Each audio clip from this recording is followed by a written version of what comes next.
नमस्कार, capital TV देख रहे हैं आप। मैं हूं आपके साथ पूजा। पश्चिम बंगाल विधानसभा चुनाव के नतीजे 4 मई को सामने आएंगे, लेकिन नतीजों से पहले तमाम तरह के एग्जिट पोल सामने आ गए हैं जो साफ साफ इशारा कर रहा है कि इस बार पश्चिम बंगाल में परिवर्तन होने जा रहा है। और आज हम आपको बताएंगे कि कैपिटल टीवी का एग्जिट पोल क्या कह रहा है। कैपिटल टीवी के एग्जिट पोल के मुताबिक बंगाल में बीजेपी 210 सीटें हासिल कर सकती है और ममता बनर्जी की टीएमसी के खाते में 80 सीटें जा सकती है। तो क्या इस बार बंगाल में परिवर्तन होने जा रहा है? हमारा यानी कि कैपिटल टीवी का एग्जिट पोल क्या कहता है और हम आखिर ये दावा क्यों कह रहे हैं, इसे समझेंगे। जिस पे चर्चा के लिए मेरे साथ जुड़े हुए हैं कैपिटल टीवी के editor in chief doctor Manish Kumar और एग्जीक्यूटिव एडिटर राजीव जी। सर, क्या कह रहा है हमारा एग्जिट पोल? आखिर हम ये क्यों कह रहे हैं कि अब की बार बीजेपी बंगाल में 200 पार 210 तक जा सकती है? देखिए, जो हम लोगों का जो अपना विश्लेषण है उसके मुताबिक 210 प्लस माइनस 10 ये भारतीय जनता पार्टी इतना सीट जो है वो लेकर के आएगी। ममता बनर्जी की पार्टी टीएमसी 80 प्लस माइनस 10 उनका ये रेंज रहेगा और अदर्स वो 15 सीटें प्लस माइनस 10। और ये जो चुनाव है, ये जो रिजल्ट है, ये अपने आप में एक इंडिकेशन है कि बंगाल के अंदर एंटी इनकम्बेंसी इतना ज़्यादा है कि इस बार वेव नहीं, ये सुनामी आया है बंगाल के अंदर, जिसमें भारतीय जनता पार्टी पूरी तरीके से इस वेव के ऊपर सवार दिख रही है। पहली चीज़ ये। दूसरी चीज़, आधार क्या है? आधार ये हाई परसेंटेज ऑफ वोट, ये जो 93% के आसपास जो वोटिंग हुई है वो अपने आप में बताता है कि जब इस तरह का जंप होता है, 5% से ज़्यादा अचानक से वोट में वृद्धि होती है, तो आप इसको समझिए कि वो एक चीज़ इंडिकेट कर रहा है। वो क्या इंडिकेट कर रहा है कि देयर इज नो इफ और बट, कोई कंफ्यूजन नहीं है, लोग एक और जाकर के वोट कर रहे हैं, बिल्कुल एक तरफा। और इसलिए जो वोटिंग परसेंटेज हम लोग अपने आकलन से बता रख सकते हैं कि 48% के आसपास वोट भारतीय जनता पार्टी को प्लस माइनस 2 कर लीजिए, और टीएमसी को 38% वोट प्लस माइनस 2 कर लीजिए।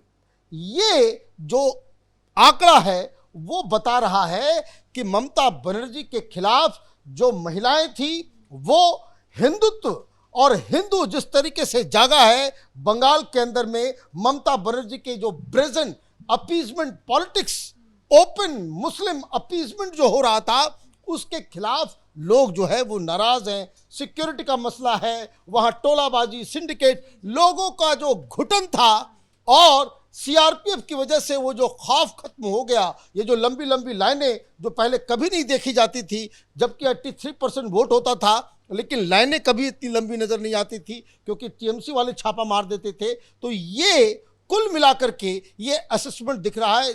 हम लोगों ने पहले भी, चाहे वो हरियाणा हो, चाहे वो मध्य प्रदेश हो, चाहे वो छत्तीसगढ़ हो, महाराष्ट्र हो, दिल्ली हो, तमाम एग्जिट पोल कुछ और कहानी बता रहे थे, सर्वेस कुछ और बता रहे थे। बट जो असेसमेंट हम लोगों ने किया इन तमाम चुनावों में, हम लोग का असेसमेंट बिल्कुल खड़ा उतरा है और बंगाल में भी यही आंकड़े बिल्कुल आएंगे। नहीं, बल्कि कई बार कैपिटल टीवी का एग्जिट पोल सही साबित हुआ है और इस बार हम यही कह रहे हैं कि इस बार बंगाल में बीजेपी की सुनामी है। अगर 210 के आसपास पहुंचती है बीजेपी तो नो डाउट ये बहुत बड़ी जीत होगी। आखिर ऐसा क्यों? क्या आधार नजर आ रहा है कि पश्चिम बंगाल में बीजेपी इतनी बड़ी जीत हासिल कर सकती है? देखिए, अगर पूरे पश्चिम बंगाल में अलग अलग रीजन में, यानी कि देखा जाए तो कुछ कोर हिंदू बेल्ट, कुछ कोर मुस्लिम बेल्ट, कुछ ऐसे अर्बन सेक्टर जहां पर मुद्दे अलग अलग रहे, लेकिन एक बात जो महत्वपूर्ण रही पश्चिम बंगाल में, वो था हिंदू वोट में कोई कंपटीशन नहीं होना। जिस तरीके से माहौल दिख रहा था उसमें भारतीय जनता पार्टी का हिंदू वोटरों के बीच कोई कंपटीशन नहीं है। यानी पश्चिम बंगाल में टीएमसी, वो भी मुस्लिम अपीजमेंट की पॉलिटिक्स, इस्लामिक पार्टियां, यानी हुमायूं कबीर नया आया है, आईएसएफ, पिछले 5 सालों से बेस बनाता रहा साउथ 24 परगना में। दूसरी तरफ वामपंथी पार्टियां, कांग्रेस, ये सारे के सारे मुस्लिम अपीजमेंट की पॉलिटिक्स में थे। लेकिन एक भी रीजनल पार्टी भी ऐसी नहीं जो हिंदू वोटर के साथ भारतीय जनता पार्टी के साथ कंपीट कर सके। मतलब मुस्लिम वोटर अगर इनके साथ आए, टीएमसी के साथ, वो कहीं 70%, कहीं 75%, कहीं 40% इस तरह के मुस्लिम वोट कर रहे हैं टीएमसी के लिए। लेकिन हिंदू वोटर यही देख रहा था कि भारतीय जनता पार्टी के अलावा कौन सी पार्टी ऐसी है जो कि हिंदुओं की बात एक बार भी बोली हो। सब सेकुलरिज्म की बात बोलकर मुसलमानों के अपीजमेंट में लगे रहते हैं। ये सेकुलरिज्म का मतलब हिंदू मुस्लिम को बराबर निगाह से देखने वाला नहीं है, बल्कि मुसलमानों के अपीजमेंट की बात है, उसके तुष्टिकरण का बात है। इसीलिए हिंदुओं ने वोट दिया, जमकर दिया। दूसरी बात, जो इस्लामिक बेल्ट थे, जहां जहां पर बड़ी संख्या वाले, उन जगहों पर जो इस्लामिक पार्टियां हैं, चाहे मालदा, उत्तरी दिनाजपुर या फिर मुर्शिदाबाद, उधर साउथ 24 परगना, ये सारे क्षेत्रों में जो मुस्लिम वोट थे वो थोड़े कंफ्यूज रहे। यही वजह था कि लगातार लंबे समय से, पिछले पंचायत चुनाव अगर देखें पश्चिम बंगाल से, उसी समय से साउथ 24 परगना में आईएसएफ और टीएमसी के बीच ऐसे झगड़े चल रहे थे कि 5-5 आईएसएफ के लोगों को ये टीएमसी वालों ने गोली मार दी थी। ये मर्डर किया गया है। और वो लोग जो विक्टिम थे, वो आईएसएफ के साथ खड़े मुस्लिम परिवार, वो घूम घूम कर प्रचार कर रहा था ममता बनर्जी के, टीएमसी के गुंडागर्दी के खिलाफ। तो मुस्लिम इलाके में भी इन लोगों के वोट कटे और हिंदू वोट इसी आधार पर एकजुट हुआ कि कोई भी ऐसी पार्टी नहीं जो हमारी बात भी एक बार कर दे। कोई कर ही नहीं रहा। वो हमें बैलेंस करने की कोशिश कर रहा है लेकिन कर नहीं रहा।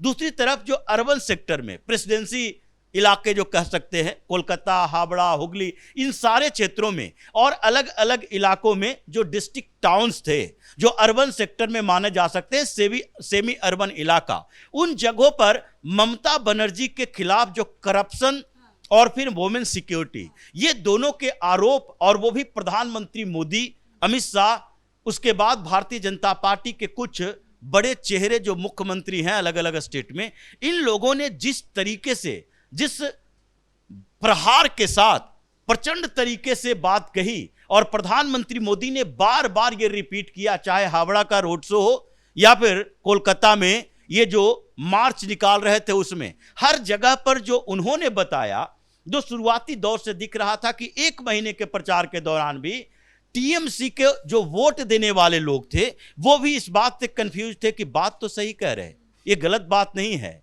हम महिला मुख्यमंत्री के नाम पर इनको कंप्रोमाइज इनसे करते रहे और महिलाओं की सुरक्षा हथेली पर रख दिया गया। ममता बनर्जी वैसे समय में सपोर्ट के लिए भी नहीं उतरी जबकि महिलाएं सड़कों पर थी। तो इसलिए जो वहां का एलीट सोसाइटी है, एलीट सोसाइटी के बीच भी लगा कि नहीं, परिवर्तन तो जरूरी है। परिवर्तन के लिए अगर भारतीय जनता पार्टी बेहतर प्रदर्शन कर रही है, जिसका इन लोगों को अनुमान लग रहा था कि पिछले चुनाव में भी बेहतर प्रदर्शन की, पिछला चुनाव में उससे पहले की तुलना करके लोग कंफ्यूज हुए थे, क्योंकि लग रहा था कि अरे 3 सीटें लाई है, अचानक से सरकार कैसे बना लेगी। लेकिन इस बीच जो नैरेटिव चेंज हुआ कि जब 3 सीट से 77 तक पहुंच सकती है तो 77 से 200 पार पहुंचना बड़ी बात नहीं है। इसीलिए वो जो कंफ्यूजन था लोगों के अंदर कि हम वोट भी दे दें भारतीय जनता पार्टी को, सरकार भी इसकी न बने, जो पहले से प्रदर्शन है उसमें इतना बेहतर प्रदर्शन नहीं है, वो कंफ्यूजन भी इस बार दूर हुआ। और इसीलिए लगता है अलग अलग रीजन में भी जो भारतीय जनता पार्टी की रणनीति रही, टीएमसी की गलतियां रही, उसकी वजह से आंकड़े इतने ज्यादा आगे बढ़ रहे हैं कि लगता है कि नया रिकॉर्ड बनाने का दौर भारतीय जनता पार्टी ने पश्चिम बंगाल में शुरू कर दिया। बिल्कुल, लोगों के अंदर डर भी था, लेकिन इस बार बिना डर के लोगों ने वोटिंग की, उसका भी ये नतीजा और परिणाम हो सकता है। लेकिन पश्चिम बंगाल को लेकर सर एक बात हमेशा से कही जाती रही है कि पश्चिम बंगाल से ममता बनर्जी को हटाना बड़ा मुश्किल है, और बीजेपी के लिए भी नो डाउट एक बहुत बड़ा चैलेंज था। उस चैलेंज को बीजेपी ने एक्सेप्ट किया, जी तोड़ मेहनत की गई है बीजेपी की तरफ से। लेकिन अगर जो एग्जिट पोल आए हैं, जो हम बता रहे हैं, ये नतीजों में तब्दील हो जाते हैं, तो इस पूरी जीत का क्रेडिट किसे देना चाहिए? देखिए, क्रेडिट तो प्रधानमंत्री मोदी, अमित शाह, उसके अलावा कोई नहीं। जिस तरीके से इन लोगों ने 5 साल तक संगठन को मजबूत किया। नंबर 2, जो बड़ी इंपॉर्टेंट चीज जो है जिसको समझना जरूरी है, जो राजीव बता रहे थे, उसको आप इस तरीके से समझिए कि जिस हिसाब से जो आपने कहा कि बंगाल में सारे लोग ये सोचते हैं कि ममता बनर्जी को कौन हटा सकता है। वामपंथियों के बारे में भी यही कहा जाता था कि वामपंथी से कैसे लड़ सकते हो, उसको तो हटाना इम्पॉसिबल है। लेकिन यही प्रेसिडेंसी इलाका, यही कोलकाता, साउथ परगना, ये जो है सारा इलाका जो है वो पलटी खा जाता है। लोगों को लगने लगा नहीं, अब बदलाव जरूरी है। आप देखिए कि किस तरीके से भद्रलोक, जो ममता बनर्जी का मेन वोटर था, लोग लाइन में लगे हुए हैं भवानीपुर के अंदर, वो लोग सीधे करेंगे अब थोड़ा चेंज चाहिए। ये चेंज इज द वर्ड। और उस वजह से ये पूरा का पूरा मामला जो है वो एक तरफा हो गया। और चेंज क्यों चाहिए? सबसे बड़ी चीज, इस चेंज के लिए कोई जिम्मेदार है तो वो ममता बनर्जी और उनकी पार्टी के नेताओं की बदतमीजी, ये दंभ अहंकार, जिस तरीके से आप जो है गुंडे मवालियों के साथ खड़े हो जाना, वहां पे दादागिरी करना, लोगों ने कहा नहीं, अब कोई भी चीज का जो अति हो जाता है, एक लिमिट क्रॉस हो जाता है, तो फिर जनता जो है सबक सिखाती है। तो ये सबक सिखाया जा रहा है। और अगर ये रिजल्ट में परिवर्तित हो गया तो मैं एक बात और कह रहा हूं, TMC will become a Muslim party. कारण जितनी भी सीटें वो जीत करके लाएंगे, या 80 सीटें, उसमें मेजॉरिटी मुसलमान एमएलए होंगे और हिंदू एमएलए कम होंगे। आप इस बात को समझिए कि ये एक अलग जो है बंगाल की जनता जो है वो एक मैसेज दे देगी कि भाई तुम बहुत मुस्लिम अपीजमेंट कर रही थी, तुम्हारी पार्टी जो है बहुत ज़्यादा जो है अपीजमेंट पॉलिटिक्स जो है, काबा और मदीना नज़र आ रहा था आपको, तथास्तु ये लीजिए, आपको जो है ओवैसी, बदरुद्दीन और फुरफुरा शरीफ वाले वो आईएसएफ, उस जैसी पार्टी में, प्योर मुस्लिम पार्टी में वो जनता उनको जगह दे देगी। बिल्कुल, लेकिन अगर 100 के अंदर सिमटती है, 80 तक हम बता रहे हैं, ये तो बहुत कम आंकड़ा है। बहुत करारी और बुरी हार ममता बनर्जी की होगी। इसके पीछे क्रेडिट ममता बनर्जी लेंगी? हार का ठिकरा किस पे फूटेगा? देखिए, ममता बनर्जी कभी क्रेडिट और डिस्क्रेडिट के इस जंग में डिस्क्रेडिट लेने की जिम्मेदारी अपने ऊपर नहीं लेती। जो तरीके इनके रहे हैं, कोई भी रीजनल पार्टियां ऐसा ही करती है। जो पश्चिम बंगाल में चल रहा था, या फिर कोई दूसरे स्टेट में भी, या फिर नेशनल इलेक्शन में भी, जब कोई स्लोगन लोगों का स्लोगन बन जाए, किसी पार्टी का स्लोगन, तो ये समझ लेना चाहिए परिवर्तन बड़े तरीके से होगा। जैसे प्रधानमंत्री मोदी के लिए 2014 में भी वो स्लोगन था, मोदी आएंगे तो मोदी आ गए, और बड़ी जीत के मार्जिन के साथ आए। उसी तरीके से बिहार में दिखाई पड़ा। पश्चिम बंगाल में भी परिवर्तन जो था वो भारतीय जनता पार्टी ने स्लोगन दिया, लेकिन ये भारतीय जनता पार्टी का स्लोगन बन के नहीं रहा। सामान्य लोग भी ये बात कर रहे थे, परिवर्तन की बात चल रही थी, और टीएमसी बैकफुट पर आके उस परिवर्तन से लड़ने में लग गई। इसने अपना कोई नैरेटिव सेट ही नहीं किया कि अब क्या करना चाहिए। वो परिवर्तन जो प्रधानमंत्री मोदी ने बताया कि अब परिवर्तन होना चाहिए, उसी को डिफेंड करने में टीएम से जुट गई कि नहीं नहीं, परिवर्तन नहीं होना चाहिए, हम पर भरोसा करो। कैसे करे भरोसा? लोगों का भरोसा तो धीरे धीरे टूट गया है, और वही दिख रहा है। ममता बनर्जी एक समय कभी वामपंथियों से लड़ते हुए यहां तक पहुंची थी, और जब पहली बार चुनाव जीतकर आई थी 2011 में, यही ट्रेंड था। 84% से ज्यादा पोलिंग हुए थे, और वो पोलिंग थे जो ममता बनर्जी कि सरकार के लिए, ये वामपंथियों के खिलाफ एग्रेशन था लोगों का। और उसी तरीके से अभी दिख रहा है जैसे वामपंथियों की सरकार उखाड़ने के लिए लोग जन सैलाब की तरह आए, वोट किए और ममता बनर्जी के लिए परिवर्तन किए। अभी भारतीय जनता पार्टी के लिए वही दिख रहा था चारों तरफ। तो माहौल था, भारतीय जनता पार्टी ने मेहनत किया, संगठन था, और वैसी स्थिति में फिर से ये भारतीय जनता पार्टी की मेहनत, लोगों को का जो भरोसा धीरे धीरे दरक रहा था ममता बनर्जी के खिलाफ, उससे भारतीय जनता पार्टी ने एक नया भरोसा पैदा किया कि नहीं, अब परिवर्तन करोगे तो हम सरकार बनाने के लायक हो गए हैं। तो इसलिए लोग, जो फ्लोटिंग वोटर कहा जाता है, जो बीच बीच में रहते हैं, वो बीच बीच में रहते हुए भी लगने लगा उनको कि नहीं, जो जीत रही है उसको दे देते हैं। यानी भारतीय जनता पार्टी इस बार जीत रही है, उसे 8-10% वोट तो ऐसे ही इस तरीके से मिले हैं कि नहीं, इस बार भारतीय जनता पार्टी को एक मौका मिलना चाहिए। बिल्कुल, और एंटी इनकम्बेंसी भी एक बहुत बड़ा फैक्टर है। सर, एक आखिरी सवाल भी मेरा आपसे है।